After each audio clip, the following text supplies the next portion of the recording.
the wood crushers that will be sent to Xinjiang.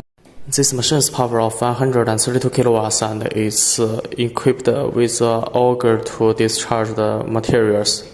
This crusher is used to crush materials for the 132 kilowatts 560 pellet machine.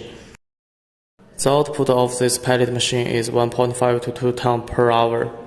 This pellet machine uses a 132 kilowatts motor and a 3 kilowatts low dial motor.